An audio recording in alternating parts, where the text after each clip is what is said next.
Mesdames, Messieurs, bonsoir et bienvenue. Vous êtes en direct sur Ziana TV, la chaîne au cœur des diasporas. C'est une émission spéciale que nous présentons ce soir concernant le procès d'un homme, c'est Jean-Marie Michel Mokoko. L'État congolais a décidé de le juger puisqu'il a été accusé d'atteinte à la sûreté intérieure de l'État, de détention et munitions d'armes de guerre. Jean-Marie Michel Mokoko croupit depuis quasiment 2 ans à la maison d'arrêt de Brazzaville. Son procès a commencé ce lundi 7 mai 2018. Nous sommes aujourd'hui pour la deuxième journée par rapport à cette, je dirais, cette étape judiciaire qui était nécessaire afin qu'il puisse s'exprimer. Vous le savez, mesdames, messieurs, que Jean-Marie Michel Mokoko a fait le choix de ne pas s'adresser à cette cour qu'il juge illégitime. Vous avez suivi depuis 2 jours sur les plateaux des Zana TV ses avocats et aussi c'est notamment son conseil parisien, Maître Tricot, qui a expliqué tous les enjeux sur le plan judiciaire. Il était important pour nous d'aborder le côté politique de ce procès qualifié de stalinien, ce procès peu ordinaire dans l'histoire du Congo avec un homme, c'est le spécialiste des contentieux historiques du Congo, M. Dima Fimba. Bonsoir. Bonsoir, Monsieur Siamankoso. Un peu pompeux, Dima mais Fimba, on merci va essayer d'avoir d'assumer. accepté notre invitation. Alors, ce qui est important, c'est de bien comprendre Dima Fimba. Aujourd'hui, la situation congolaise est en elle-même un contentieux qu'il faut gérer. Vous connaissez plus ou moins ces contentieux historiques qui ont jalonné l'histoire du Congo, Dima Fimba. À quel type de contentieux peut-on situer ce procès auquel nous assistons aujourd'hui en 2018? On peut identifier deux types de contentieux historiques. Le premier contentieux historique, c'est un peu la restauration. Il y a une belle formule de Marion Mandiba qui disait euh, que M. Sassou Nguesso a invité, ou Staline s'invite au Congo-Brazzaville. Parce que, en dehors de la parenthèse, on va dire, du processus démocratique, 92-97, on ne croyait plus revivre ce genre de procès stalinien. Or, là, on revient avec ces procès staliniens qui a jalonné effectivement l'histoire politique du Congo-Brazzaville depuis les années 60 jusqu'à 92, 80, ouais, 92, et puis là, ça a repris.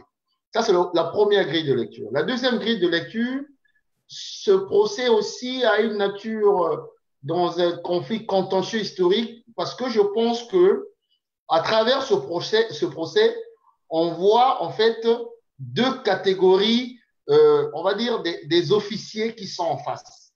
Le général Jean-Marie Michel Mokoko, comme tout le monde le sait, sorti d'une grande école, Saint-Cyr, où on n'a pas enseigné, on va dire, cet héritage, sinon cette vocation au punch. Alors, ce qui fait que ce monsieur, c'est un officier républicain. Et en face, en tout cas, ceux qui ont construit ce complot, cette manipulation, plus ce complot contre le général Jean-Marie Michel Mokoko, vous verrez qu'on constatera tout au long de l'émission que ce sont des Mamadou pour la plupart.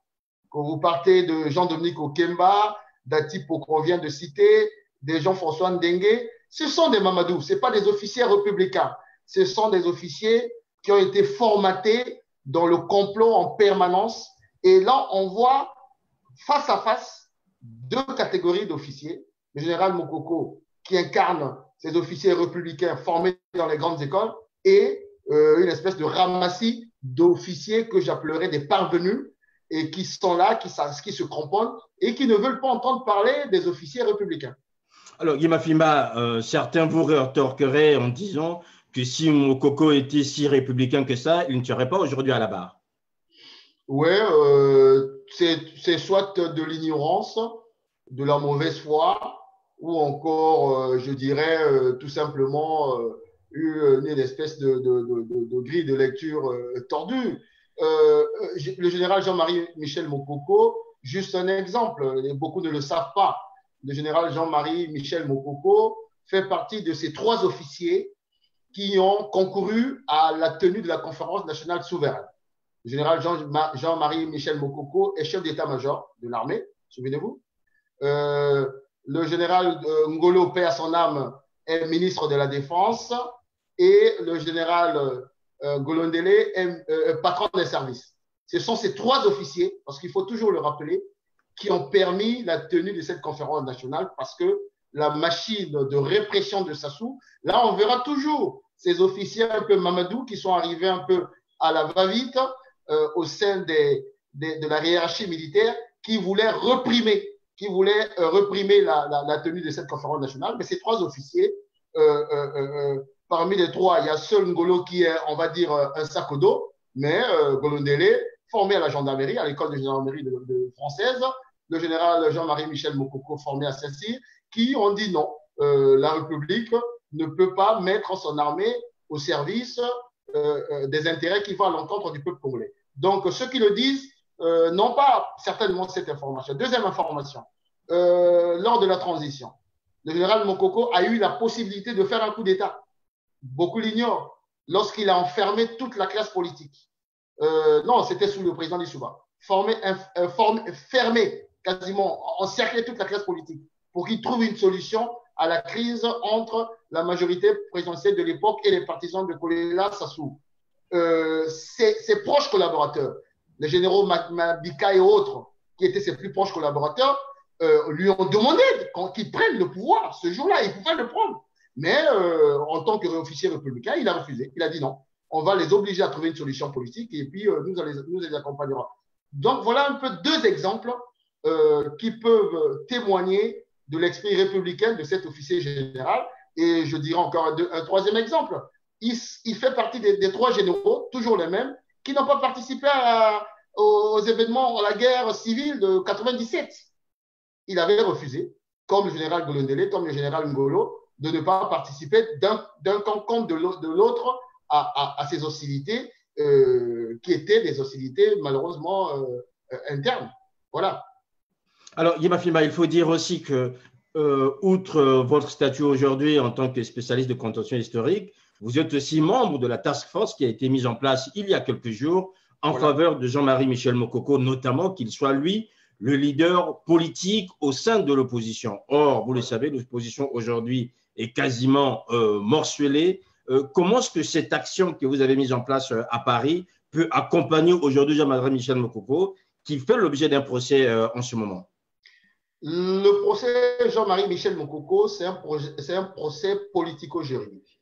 Et nous, en tant que task force, et en tant que un des responsables de la fédération IDC FOCAD J3M, et en tant qu'aussi représentant personnel André Okobi Salissa, qui est toujours aussi en prison, comment nous pouvons accompagner un tel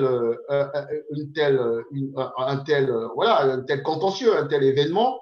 Nous partons d'une grille de lecture qui est simple.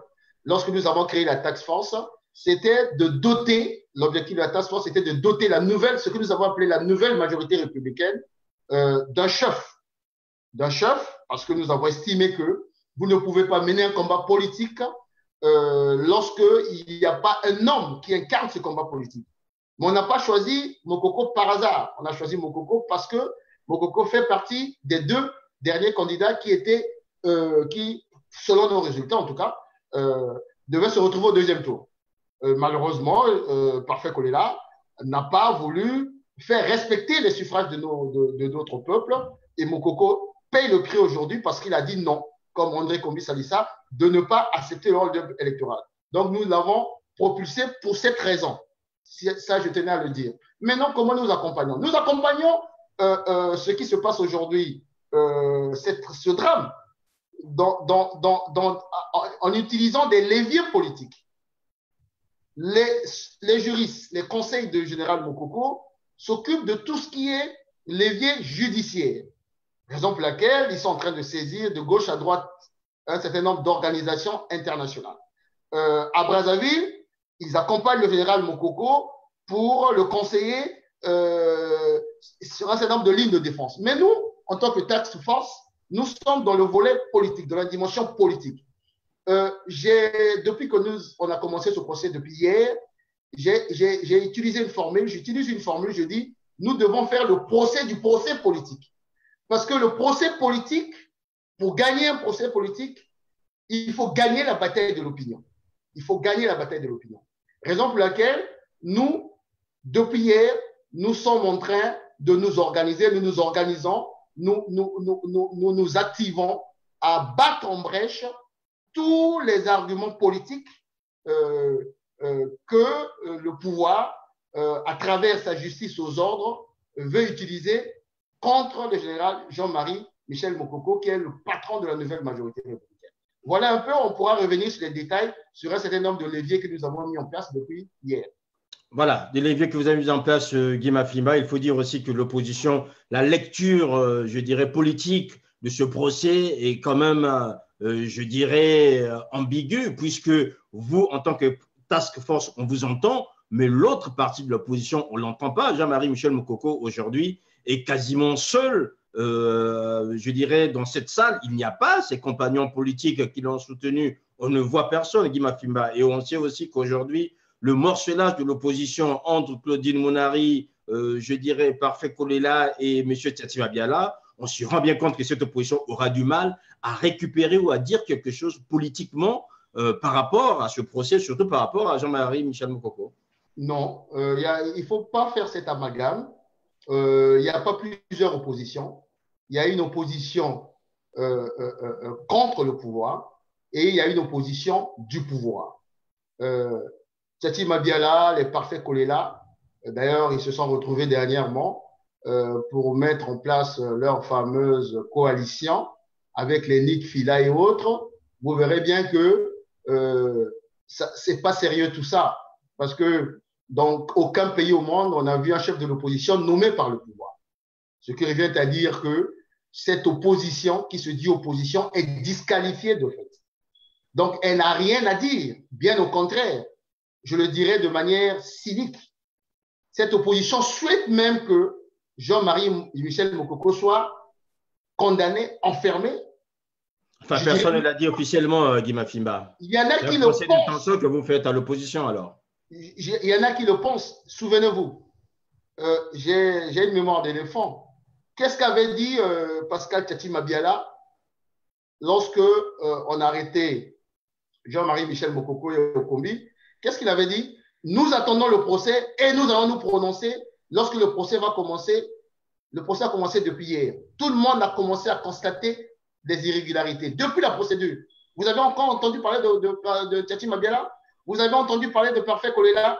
Ils se sont tus parce que ça les arrange que ces deux personnages, Okombi et Mokoko, restent en prison. Je le dis de manière… C'est quand même une accusation pour que certains diraient gratuite et quand même assez dure par rapport à vous dire… qui eux aussi ont accompagné Jean-Marie Michel Mokoko, notamment durant la campagne présidentielle. Qui? Monsieur Kolela et ils ont accompagné. Pourquoi ils sont dehors? Ils sont dehors tout simplement parce qu'ils ont reconnu les résultats de M. Sassou Nguesso. C'était le deal. M. Mokoko est en prison parce qu'il n'a pas reconnu. Okombi est en prison parce qu'il n'a pas reconnu. Donc, ces deux personnages que vous avez cités, ces deux personnalités que vous avez citées, n'ont pas envie d'avoir ces Mokoko et Okombi dehors. Même si, tout dernièrement, Kolela a évolué autrement. Mais tout ceci, moi, je dirais plutôt c'est de peau de perlimpinpin. Maintenant, revenons sur la vraie opposition. Mais nous appelons ça la nouvelle majorité républicaine. Parce que nous pensons que c'est nous qui avons gagné ces élections. Oui, le constat peut être fait ainsi. On dira, mais comment on ne voit pas Boao, comment on ne voit pas Mme Mounari dans le prétoire? Mais je vous prends juste un exemple. Hier et aujourd'hui, le président Mirassa, qui voulait se rendre dans la salle d'audience, a été quasiment brutalisé pour ne pas avoir accès dans cette salle. Et vous savez comment le pouvoir s'est organisé. Le pouvoir d'hier, depuis 4 heures du matin, a amené des soudards de M. Ndengue pour occuper quasiment plus de la moitié de la salle. Tout simplement parce qu'ils avaient mission de huer ces soudards sur le général Mokoko pour jouer sur sa psychologie. Voilà ce qu'on appelle les procès politiques. Ça se passait comme ça, j'espère qu'on y reviendra. Ça se passait comme ça dans les pays de l'Est. Mais Guy Mafimba, je comprends bien, mais sauf qu'on n'a pas vu les autres se précipiter aussi, ni M. Boron, ni les autres, au moins faire acte de présence afin qu'on constate aussi leur refoulement. Mais ça, on ne l'a pas vu. On peut le voir ainsi. Bon, vous savez, nous qui avons des contacts en permanence avec ces personnalités, on connaît à peu près la stratégie qui est la nôtre. La stratégie qui est la nôtre. Si nous sommes informés, c'est parce que nous avons des gens à l'intérieur. Si nous sommes informés, c'est parce que nous avons à l'intérieur. Au contraire, on pourrait dire, oui, il faut aller créer un clash, créer un événement. À quoi ça va servir?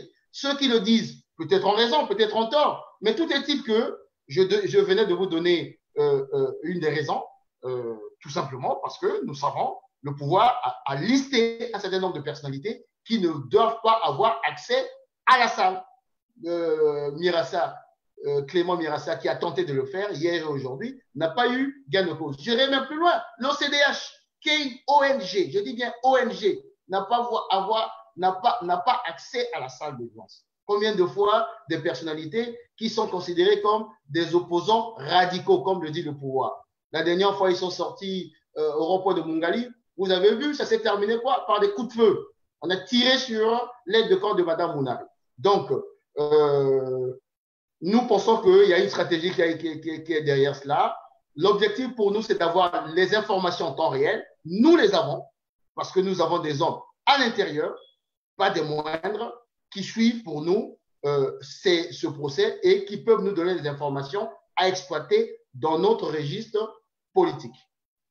Voilà, des informations à exploiter, mesdames, messieurs. Bonsoir toujours. Vous êtes en direct donc sur Ziana TV. Vous suivez cette émission spéciale avec Guy Mafimba, spécialiste de contentieux historique, membre de la task force en faveur de Jean-Marie Michel Mokoko, qui vient ici donner la lecture politique de ce procès qui a commencé hier 7 mai, qui se poursuit encore et on ne sait pas quand est-ce qu'il va s'arrêter. Alors Guy Mafimba, on constate aujourd'hui que l'opposition plus ou moins a pris position, l'opposition radicale, on peut l'entendre aussi. L'autre opposition de Tiati Mabiala, est-ce que vous invitez aussi Tiati Mabiala à se positionner clairement par rapport à ce procès qui est à court, puisqu'il avait dit qu'il se positionnerait une fois que le procès débutera? On n'a pas besoin que M. Tiati Mabiala se prononce. Ce monsieur n'a ni éthique de conviction, ni éthique de responsabilité. Interpeller ou convoquer, entre guillemets, M. Tiati Mabiala à se prononcer, c'est comme si il représentait quelque chose dans ce paysage politique congolais. Je tiens à vous dire que ce monsieur ne représente que son petit personnage, ce d'autant plus que même dans son propre parti, il est minoritaire. Aujourd'hui, si M. Tiati Mabiala convoque un congrès, il sera mis en minorité et il sera vidé en tant que secrétaire général du Parti congolais du travail.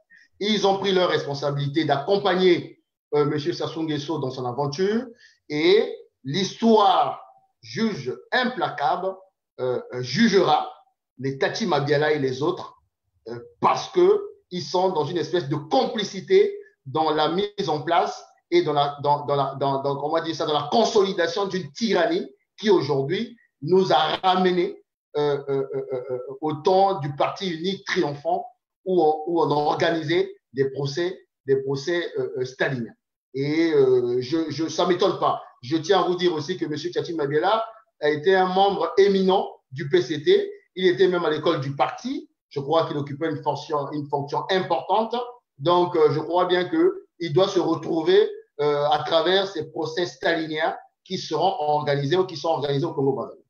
Alors, Guy Mafimba, certains vous reprocheraient peut-être en disant, M. Mafimba, le propos que vous tenez vis-à-vis d'autres leaders de l'opposition contribue en fait à fragiliser cette opposition par rapport face à Denis Sassou Nguesso, et surtout quand vous avez en ce moment un leader qui est jugé.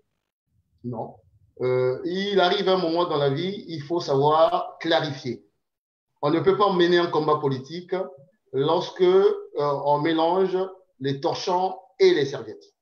La ligne de démarcation, la ligne, on va dire, qui a clarifié les positions dans le combat qui est le nôtre de l'alternance démocratique, ça a été le 20 mars. Après le 20 mars, il y a un certain nombre de leaders politiques qui ont signé ce qu'on appelle la déclaration, la charte de la victoire. Et ces dirigeants ont commis un parjure pour ne pas avoir respecté leurs paroles. Mais entre-temps, il y a des citoyens, il y a d'autres leaders, 2 qui sont en prison et les autres, une centaine, Paulin Makala et les autres. D'autres sont tombés. Moi qui vous parle, je serai certainement mort, certainement mort. Moi qui vous parle, je serai certainement en prison. Donc, M. Sir Makosso, lorsque je suis assez dur à l'égard de ses frères, de ses compatriotes, ce n'est pas par hasard. Parce que je me mets à la place aujourd'hui d'Okombi qui est en prison, je me mets à la place de Jean Gwabi qui est en prison, de Paulin Makaya, André, de Mokoko, de Libongo Ngoka, de Jean. Je me mets à la place de ceux-là qui sont en prison aujourd'hui, de Jacques Bananganzala. J'aurais pu être en prison parce que nous avons tenu à garder le cap, à ne pas trahir les suffrages de notre peuple. Et c'est nous qui devrons aller vers ces personnages? Non. La politique doit avoir une éthique, l'éthique de responsabilité, de conviction. Regardez le général Jean-Marie Michel Mokoko, Maître Tricot, chez vous l'a dit. Ce monsieur a eu plusieurs occasions d'être exfiltré. Lorsqu'il s'est retrouvé à Kinshasa, je me souviens encore, en pleine campagne, après la campagne, après les élections, nous étions tous au courant qu'il était à Kinshasa. Il pouvait partir, il est revenu. André Okombi Salissa, que j'ai accompagné pendant toute sa clandestinité, il a eu plusieurs occasions pour lui de partir, d'être exfiltré, ou encore de rejoindre le pouvoir. Il ne l'a pas fait, il a accepté la prison. Donc, ne demandez pas à nous d'avoir une espèce comme ça. Non, la politique, on ne gère pas les états d'âme. On ne gère pas les états d'âme. La politique, c'est un sacerdoce. On ne vient pas en politique pour ses intérêts personnels, on vient en politique pour un intérêt général. Et lorsque cet intérêt général peut te conduire au sacrifice suprême, on ne peut pas faire des cadeaux en mettant des gants lorsqu'on parle de ce genre de personnages qui sont véritablement des esprits tordus, comme j'ai souvent tendance à le dire. Voilà, Guy Mafimba, c'est la lecture qui est la vôtre par rapport à cette famille de l'opposition à laquelle vous appartenez. Revenons au procès en lui-même, Guy Mafimba. Ce procès vient d'à peine commencer. On voit déjà que ça va être un moment assez dur pour Jean-Marie Michel Mokoko, mais aussi pour les magistrats, puisqu'on constate des choses qu'on n'a pas pu avoir avant. Déjà, la stratégie qui est celle de Jean-Marie Michel Mokoko et aussi la justice qui a bel et bien envie de pouvoir l'écouter. Une accusation qui est portée contre lui, c'est déjà l'atteinte à la sûreté de l'État et puis la détention d'armes de guerre. Guy Mafimba, vous avez suivi déjà cette première journée, celle du 7, en attendant qu'on revienne sur celle du 8. Pour le 7, quelles leçons avez-vous retenues? Sur le plan juridique, les avocats vont faire leur travail. Politiquement, quels sont les coups qu'avez-vous marqués comme, je dirais, but ou encore, qu'est-ce qui a été pour vous comme objectif atteint dans cette première journée du procès de Mokoko? Alors, pour nos téléspectateurs Web TV, un procès politique, c'est quoi? Un procès politique, c'est un État autoritaire et tyrannique qui prend le contrôle d'une magistrature qui est aux ordres dans une espèce de huis clos, c'est-à-dire c'est ce que j'ai appelé une pure journalistique, et fabriquer des preuves pour condamner un homme ou des hommes pour crime de lèse-majesté. Voilà ce qu'on appelle un procès politique. C'est cela un procès politique. Alors, donc nous, on savait pertinemment que nous allons aller à un procès politique parce que toute la procédure a démontré que malgré toutes les requêtes, malgré tout ce qu'on voulait faire, ces gens voulaient amener Jean-Marie Michel Mokoko à ce procès pour le neutraliser. En fait, pourtant, au début, vous demandiez sa libération pure et simple, Guy Mafimba. Pardon? Au début, vous demandiez sa libération pure et simple. Mais tout simplement parce que tout ce qu'on lui reprochait, il n'y avait rien. Il n'y avait rien de fondement, il n'y avait rien de fondé dans tout ce qu'il lui reprochait, dans tout ce qu'on lui reprochait, des 3 chefs d'inculpation. Je vais y revenir. Alors, par rapport à la journée d'hier, qu'est-ce que nous avons réussi à faire? Nous avons réussi à faire 2 ou 3 choses. Première chose, il fallait démontrer que ce procès est véritablement politique. Le pouvoir a voulu faire de ce procès un projet à huis clos, c'est-à-dire réunir, j'ai posté d'ailleurs un document là-dessus, mettre dans la salle des journalistes à leur dévotion, à la dévotion du pouvoir, pour tout simplement orienter l'opinion. Parce que le procès politique se gagne d'abord à travers la bataille de l'opinion. Souvenez-vous, on est dans les contextes historiques du procès Marien Ngouabi. J'étais encore jeune. Mais pour nous, dans le procès Marien Ngouabi, les dizaines de personnes qu'on a exécutées à tort, c'était des coupables. C'est eux qui ont tué Marien Ngouabi. Pourquoi? Il y avait Mouinda, non, ça s'appelait comment à l'époque? Moueti. Moueti et Toumba. Mais c'était chaque jour, on nous démontrait comment le pauvre Misélé, paix à son âme, était le tailleur qui était la sentinelle. Bref, un procès politique, c'est ça. Réussir à prendre en otage l'opinion publique, nationale et internationale. Hier, nous avons démonté cela, parce que lorsque nous avons eu des informations, raison pour laquelle je vous disais tout à l'heure que nous avons des gens à l'intérieur, sur le fait qu'on avait chassé un certain nombre de journalistes indépendants, automatiquement, nous avons fait un travail mais formidable au niveau des réseaux sociaux et pris de honte, c'est Joachim Banza, je donne le nom, qui est obligé de rabattre un certain nombre de journalistes pour donner l'impression que, effectivement, la couverture devait être une couverture objective et indépendante. Mais ce procès était prévu aussi pour être un projet radio-télévisé. Pourquoi ils ne l'ont pas fait? Nous avons gagné une bataille là, d'autant plus que lorsque vous avez écouté le compte rendu d'un certain nombre de médias, c'était clair. Les médias ont derrière acté le fait que ce procès manquait de transparence. Alors, sur le plan du corps de la magistrature, il fallait effectivement essayer de démontrer que ce corps de la magistrature était aux ordres. Aux ordres. Je vous prends un exemple simple. Lorsque vous voyez le général Mokoko qui arrive 1h30 en retard, qu'est-ce qui s'est passé? Ce sont les éléments de Ndengue qui voulaient lui enfiler, lui faire troquer une tenue dédiée aux prisonniers de droit commun. Mais ça, c'est quoi? C'est pour jouer de la psychologie de l'opinion congolaise. Il devait arriver là, un homme diminué, avec une tenue qui sortait je ne sais où, et ça joue sur l'opinion. Et il a refusé. Il a refusé, et je pense que le président, vous voyez bien que le président de cette cour et le procureur sont même rentrés dans une espèce de conflit d'intérêts. Parce qu'au moment où le général Mokoko voulait prendre la parole, nous avons été tous surpris de constater que le président de la cour a donné raison à Mokoko alors que le ministère public ne voulait pas qu'il continue à parler. Mais c'est dû à quoi? C'est dû à quoi? C'est dû tout simplement à toute la pression que nous avons mise en place pour, entre guillemets, à la fois dissuader, interpeller, c'est cela le mot,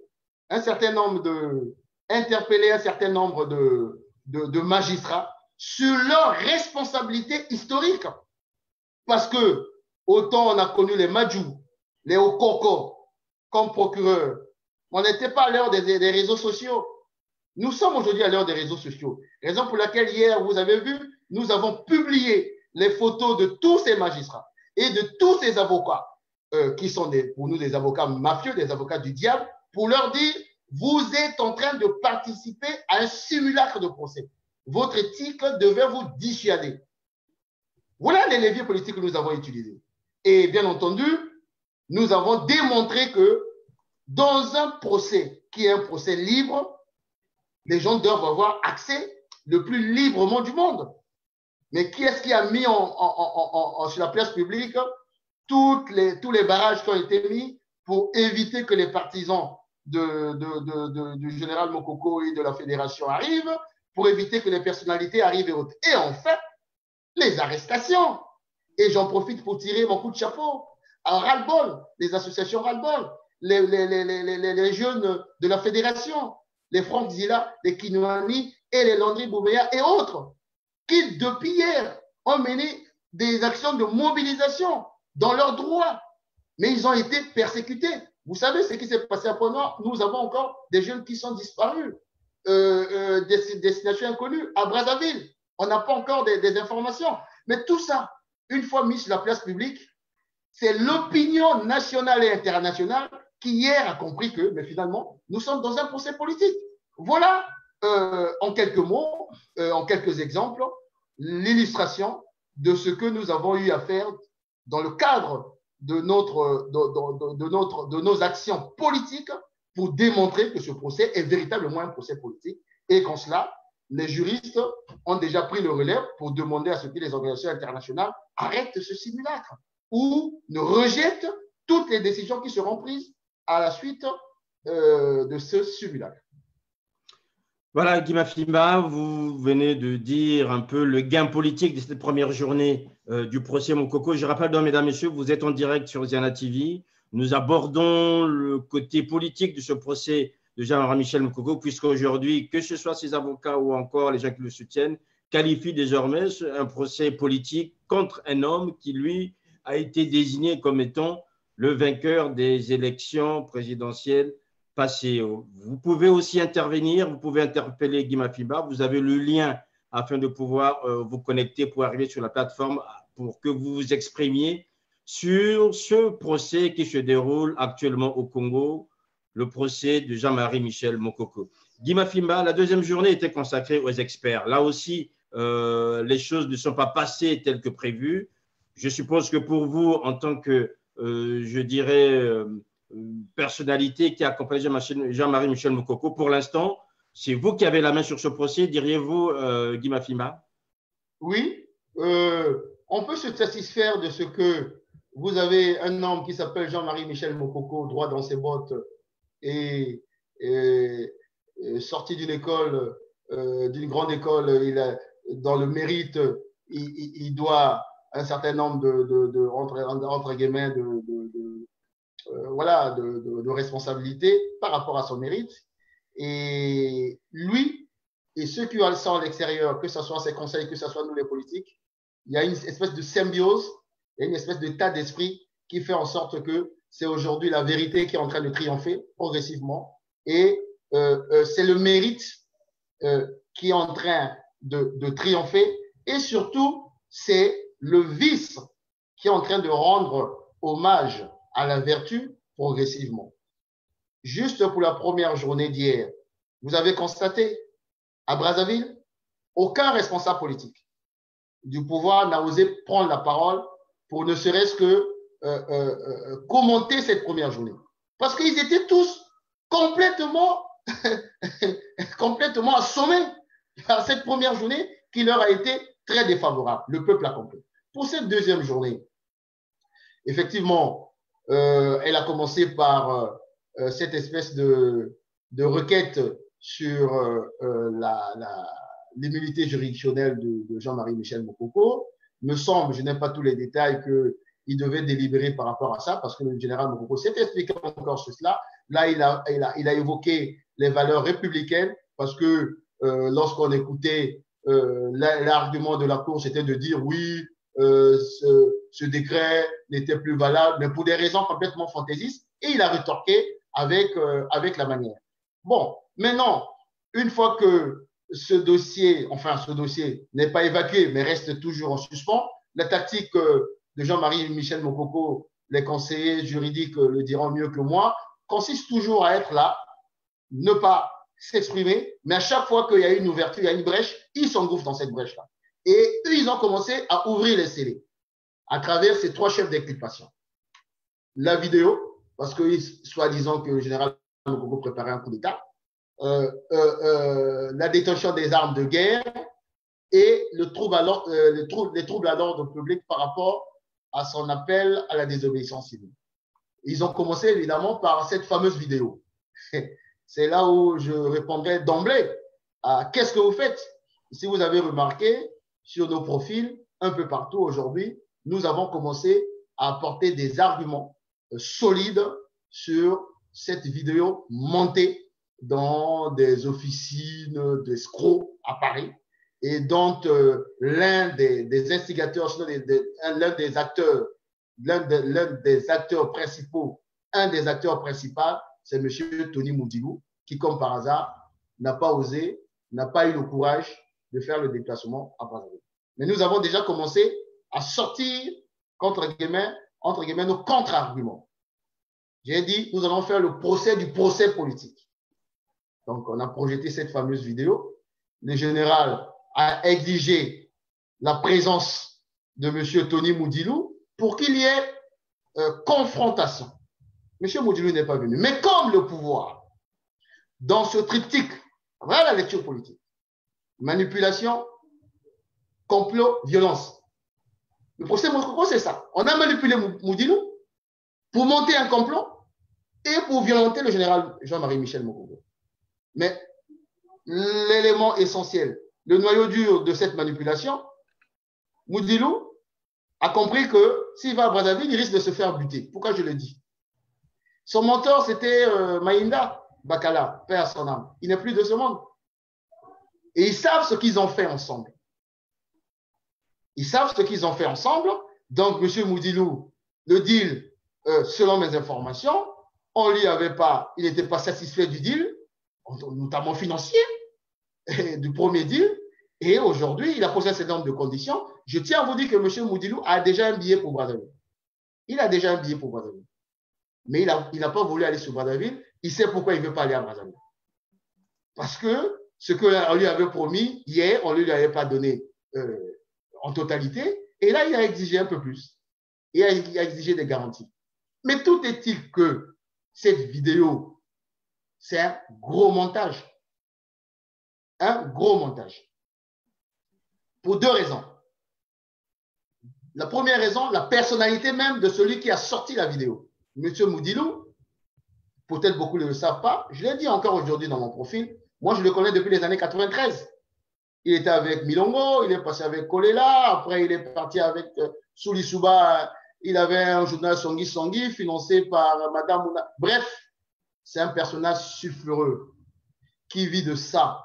Et il y a des officines à Paris ici qui sont spécialisées dans cela.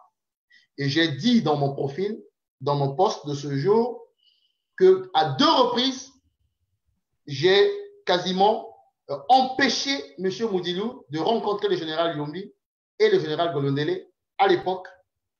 Pourquoi? Parce que M. Moudilou s'est spécialisé à se rapprocher d'un certain nombre de dirigeants politiques à chaque fois qu'il sait que ce dirigeant politique est, entre guillemets, en porte-à-faux ou à la volonté de changement au Congo-Brazzaville. Officier, militaire ou civil. Le dernier exemple, vous pouvez l'interpeller, c'est monsieur le ministre Koukebeni. Il a failli piéger le ministre Koukebeni, toujours dans ce registre. Donc, c'est pour vous dire que c'est un habitué de ces genres de choses. Et cette vidéo, nous avons donné un certain nombre d'éléments, c'est une espèce de trafic entre ce qui s'était passé avec Ibeka, Ibrahim Koulibaly, en Côte d'Ivoire, dans le vrai coup d'État, et cette officine qui a essayé comme ça d'agencer des images pour essayer d'accabler le général Mokoko. Dernier élément. Les gens vont se dire, mais on a vu le général Mokoko. Oui, on a vu le général Mokoko. Mais je tiens à vous dire, beaucoup ne le savent pas, beaucoup d'officiers ou des hommes politiques, mais souvent c'est des officiers qui ont occupé des postes stratégiques, chef d'état-major, patron des services. Dans les grandes puissances, souvent, que vous allez en Afrique du Sud, africaine, hein, Afrique du Sud, la France, les États-Unis, ces grandes puissances ont des officines, surtout quand ils travaillent avec un pays, quand ils estiment qu'ils ont des intérêts dans un pays spécifique, comme le nôtre, par exemple en France, des officiers qui ont occupé des fonctions. Lorsqu'ils sont de passage en France, il y a cette officine qui a souvent tendance, et c'est même un travail qu'ils le font quasiment de manière tout à fait régulière, de les débriefer.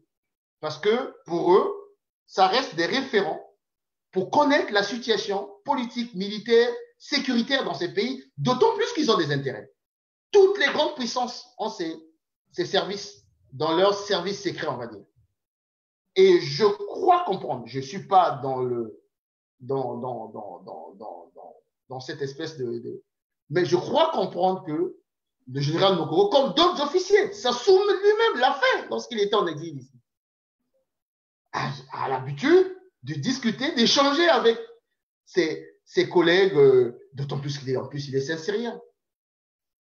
Et donc, on peut prendre comme ça des images qui ont fuité parce qu'il peut y avoir un officier qui est proche du pouvoir de Brazzaville, qui fuite et qui donne à ses officiers mafieuses pour monter, et ça devient comme un élément de chantage contre un certain nombre de leaders politiques lorsqu'ils veulent s'opposer au régime en place. Alors, Guy Mafiba, vous savez aussi que ces éléments ont fait l'objet d'une expertise aujourd'hui dans le cadre de cette première journée. En attendant qu'on puisse revenir là-dessus, qu'est-ce que vous diriez, vous, de cette prestation du colonel Atipo de la DGST, qui, lui, a été expert dans cette affaire, qui devrait normalement apporter, je dirais, les charges nécessaires afin de pouvoir valider, comme il se doit, cette inculpation de Jean-Marie Michel Mokoko? Non. Au sujet de cette fameuse vidéo, je suis convaincu qu'elle n'a jamais été expertisée par les services de M. Obara. Pas du tout. C'est nous-mêmes qui avons expertisé ça de ce côté-ci pour faire ces convergences de séquences entre la vidéo de Ibeka et la vidéo du général Jean-Marie Michel Mokoko. Par contre, Atipo, c'est le deuxième chef d'inculpation, la détention d'armes de guerre. Et Atipo, c'est là où je revenais sur la première grille de lecture. Atipo, c'est des officiers, on va dire, de moindre facture, de basse classe. Voilà. Et ce monsieur, pratiquement à la retraite, avait envie, en tant que patron des services intérieurs, certainement de passer, prendre le grade de général. Ou encore de partir avec des grilles, comme on dit, à sa retraite. Il a pris comme ça l'option d'aller traiter le dossier Mokoko. Donc, il sait pertinemment que c'était un faux dossier. Il n'avait pas tous les éléments. Donc, lorsqu'il va, soi-disant pour perquisitionner chez le général Mokoko, il sait pertinemment que, souvenez-vous, monsieur Makosso, c'est le chef d'état-major, Okoye, qui avait relever la garde du général Mokoko. Souvenez-vous, ça a même créé un tollé avec, je ne sais pas si c'était un arrêté ou une note de service. Nous avons parlé de cela. Et le général Mokoko a été quand même chef d'état-major. Donc, il a commis un certain nombre de ces éléments pour aller remettre ses armes.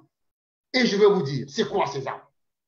C'est 5 Kalachnikov avec peut-être une dizaine de chargeurs. Pas plus. Parce que j'ai vu ça, tous les officiers généraux, deuxième section, qui sont à la retraite, on leur affecte une garde. Tous les officiers généraux, même à la retraite, on leur affecte une garde. Mais c'est quoi? C'est 5 Kalachnikov ou 5 ou 6. Donc, on va faire un coup d'État avec 5 Kalachnikov. D'autant plus que tout ça a été remis. Et donc, le fameux colonel Atipo, qui a accepté de jouer ce jeu hier, comme je disais tout à l'heure. Aujourd'hui, nous sommes à l'heure des réseaux sociaux. Ce monsieur, demain, il n'a pas envie, parce que ça n'est pas éternel, de se retrouver face à l'histoire, face au jugement de l'histoire. Raison pour laquelle le monsieur est obligé de se cacher ou de faire comme il a fait aujourd'hui, mais qui est pire. Et ça, c'est nos amis juristes qui doivent récupérer cela. Qu'est-ce qu'il a fait? On lui demande de venir s'expliquer par rapport à ses armes, qui n'arrive même pas à identifier. Il dit non, non, non, ma hiérarchie m'a demandé de ne pas se prononcer sur cette affaire maintenant. Et la Cour, s'il vous plaît, donne droit, sinon accepte cette pantalonnade, je ne sais pas si on appelle ça comme ça. Mais qui est responsable? C'est la Cour. Et c'est là où on se rend compte que c'est un procès politique. Ça veut dire que M. Atipo doit d'abord aller chercher les ordres de sa hiérarchie, c'est-à-dire de Jean-Dominique Okemba et de Sassou Nguesso. Et en complicité avec les magistrats ce soir, ils sauront comment aborder cette affaire des armes soi-disant détenues par le général Jean-Marie Michel Mokoko. Donc nous sommes là dans un véritable simulacre.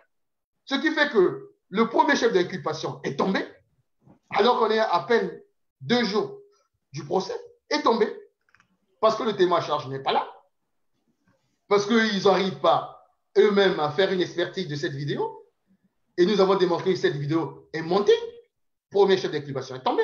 Le deuxième chef d'inculpation est presque tombé. Parce que celui qui a un parti perquisitionné et a acté le fait que, lors des auditions, de l'interrogatoire, que le général Mokoko détenait des armes de guerre pour faire un coup d'État, n'est même pas capable de reconnaître ses armes. Voilà, deux chefs d'inculpation qui tombent en l'espace de 2 jours. Le général Mokoko ne fait même pas le procès. Ses conseils ne prennent même pas la parole. Voilà où nous en sommes. Voilà, c'est là où nous en sommes, dites-vous, Guy Mafimba. Vous conviendrez donc aujourd'hui que le général, Jean-Marie Michel Mokoko va se terrer dans ce silence jusqu'à la fin de ce procès. Est-ce que certains, vous comprenez aussi ceux qui disent que c'est un général, il est accusé à tort, sans doute, comme il le réclame, mais il devrait au moins assumer, donner sa parole d'honneur au lieu de rester dans ce mutisme. Mais à chaque fois qu'il avait la possibilité, vous avez suivi hier, lorsqu'il s'est agi d'un chef d'inculpation qu'ils ont voulu utiliser de manière collatérale. Sur le 4 avril, ils ont voulu l'impliquer. Vous avez compris, il a pris la parole pour rétorquer sans avoir besoin de ses avocats. Donc, c'est une ligne de défense qui permet une espèce de souplesse. Vous voyez bien qu'il ne parle pas pour les raisons qu'il a évoquées, qui sont légitimes.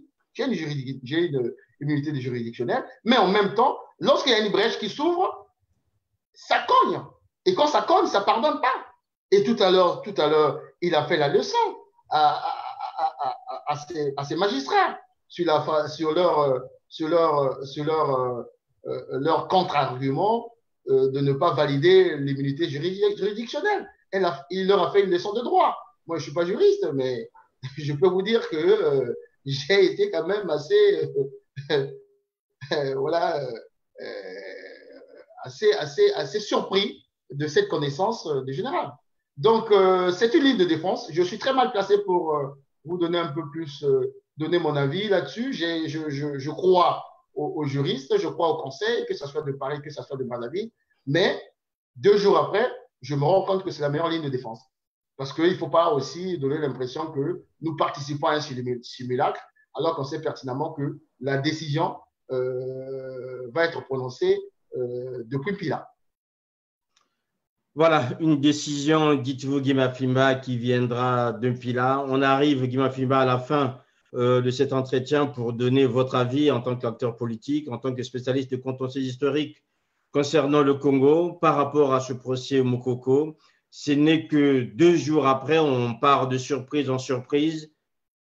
Qu'est-ce que vous diriez pour les jours à venir, Guy Mafimba? Est-ce que ce procès ira plus loin ou bien on va l'abréger, d'autant plus que pour les magistrats, Mokoko ne coopère pas?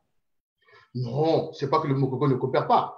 Les magistrats devraient plutôt se remettre en cause.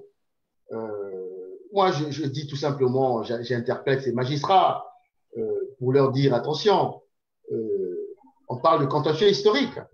Le procès Mariam Gwabi a laissé les contentieux historiques qui nous suivent jusqu'aujourd'hui. Le procès des disparus du Biche a laissé des contentieux historiques qui nous poursuivent jusqu'aujourd'hui. Le procès des bombes du cinéma Star et de Maya Maya a laissé des contentieux historiques qui nous poursuivent jusqu'aujourd'hui. Et je tiens aussi à dire à ces magistrats, est-ce qu'on entend parler encore lorsque les Majou, les Asmikang sont partis de ce monde? Qui en a parlé? Il y a une rue Asmikang ou Majou? Non. Ils ne doivent pas rentrer dans la poubelle de l'histoire. Ils doivent se remettre en cause. Non seulement par rapport à eux, mais par rapport à toute une nation. Le Congo est devenu la risée du monde. Vous l'avez dit tout à l'heure. Ce procès défraie la colique partout dans le monde. Et pour voir quoi?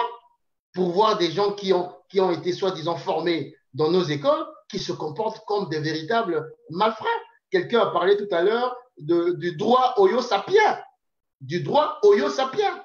On a l'impression que c'est un droit Oyo Sapien. Il y a un droit congolais, il y a un droit universel qu'il faut respecter. Le Congo a rectifié cet nombre de conventions et d'accords.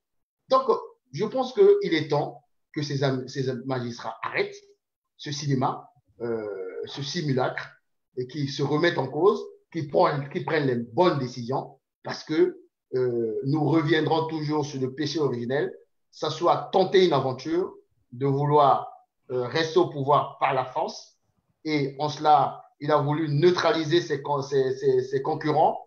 Il a cru avoir le général Mokoko à l'usure comme André Komi Salissa. Il n'a pas pu. Aujourd'hui, il est à la corde au cou. On lui pose un certain nombre de conditionnalités. Il faut normaliser la situation politique. Ça veut dire passer par des procès, mais des procès équitables, transparents et crédibles. Il ne peut pas les organiser parce que ce sont des procès politiques. Et quand c'est comme ça, on se remet en cause et on revient à la case départ. Nous, en Lingala, on dit il faut bazonga bateau. Il faut bazonga bateau. Qui reviennent des hommes, qui ne continuent pas à jouer aux primitifs et aux barbares. Bazonga bateau. C'est un peu le dernier message que je voulais lancer. Maintenant, nous, on est très confiants. Parce que quelle que soit l'issue de ce procès, croyez-moi, la victoire du peuple sera, nous allons remettre la victoire au peuple. Parce que nous pensons que nous sommes dans le vrai. Et quand on est dans le vrai, rien ne peut vous arrêter. Et notre détermination est intacte. Alors, Guy Mafima, pour terminer rapidement, j'aimerais juste avoir de réaction, mais des mots comme Oyo Sapien, Oyo Orable, Oyo Wood, est-ce que ce n'est pas une manière plus ou moins de dénigrer des populations de cette contrée d'Oyo, ou bien vous avez un entendement particulier par rapport à cela? Non, oui, ça peut être perçu comme ça par ces populations, mais il y a beaucoup qui comprennent parce qu'ils savent que lorsque je dis Oyorable, je ne m'adresse pas à toute la population d'Oyo. Ce d'autant plus que pour nous, quand on parle de Oyocratie, parce que cette gouvernance primitive est basée sur une espèce comment je peux dire ça, de règles qui se basent, en fait, des règles dans une espèce de formatage à travers un axe qui part d'Oyo en majorité et qui malheureusement peut déteindre sur toute une population et toute une communauté. Mais c'est à eux aussi de prendre leurs responsabilités. Parce que malheureusement, c'est ça la triste réalité. Donc quand je parle de Oyorab, ça veut dire que la décision se prend à Oyo. Lorsque je parle de Oyo Sapiens, ça veut dire que ces gens-là prennent des décisions. Comme je parle aussi du droit Oyo Sapiens. Mais la décision va se prendre à Oyo. Il est à Oyo en ce moment. Vous voyez? Donc, lorsque je m'adresse à cela, je ne m'attaque pas à toutes les populations de cette contrée-là, d'autant plus que j'ai des amis, beaucoup d'amis dans cette contrée. Mais je tiens tout simplement à dire que c'est une terminologie qui est fonction de la manière dont notre pays est gouverné, de manière primitive, en mettant comme base arrière, voilà le mot, comme base arrière, Oyo, qui est devenu la base arrière de tout ce qui se fait dans notre pays, tant sur le plan économique, sur le plan politique, sur le plan social que sur le plan sécuritaire. Et lorsque vous faites comme ça, soyez pas surpris. Soyez pas surpris. Voilà, nous n'avons pas été surpris, Guy Mafima, de vous entendre avec toute la verbe qui vous caractérise et surtout, je dirais, cette véhémence dans les propos afin que cette liberté d'expression puisse s'exercer. Merci encore, Guy Mafima. Merci bien, Cyr, et vraiment merci beaucoup de nous donner la possibilité, effectivement, de nous battre et d'être toujours au chevet du Congo-Brazzaville parce que on n'a pas une autre patrie que le Congo-Brazzaville. Merci beaucoup et bonne soirée à tous ceux qui nous ont suivis ce soir. Voilà, mesdames, messieurs, vous avez donc suivi cet entretien ce soir avec Guy Mafima, spécialiste et contentieux historique, membre de la Task Force en faveur de Jean-Marie Michel Mokoko, avec lequel nous sommes revenus sur une lecture politique de ce procès qui a commencé le 7 mai dernier et qui se poursuit actuellement à Brazzaville. Vous le savez que Jean-Marie Michel Mokoko est poursuivi pour atteinte à la sûreté intérieure de l'État, de détention de munitions d'armes de guerre et de troubles à l'ordre public. Son procès se déroule actuellement à Brazzaville et vous pouvez suivre tous les jours un compte rendu ou un résumé avec son avocat qui est actuellement à Paris, Maître Tricot, avec lequel nous revenons. Donc nous nous retrouverons demain pour la troisième journée de l'audience Jean-Marie Michel Mokoko pour savoir les enjeux et le résumé avec monsieur l'avocat Norbert Tricot. Merci à notre invité ce soir, Guy Mafima. Merci à vous aussi, toujours aussi nombreux d'avoir suivi. Portez-vous bien. Nous nous retrouvons la prochaine fois. Au revoir. Merci bien. Merci bien. Au revoir.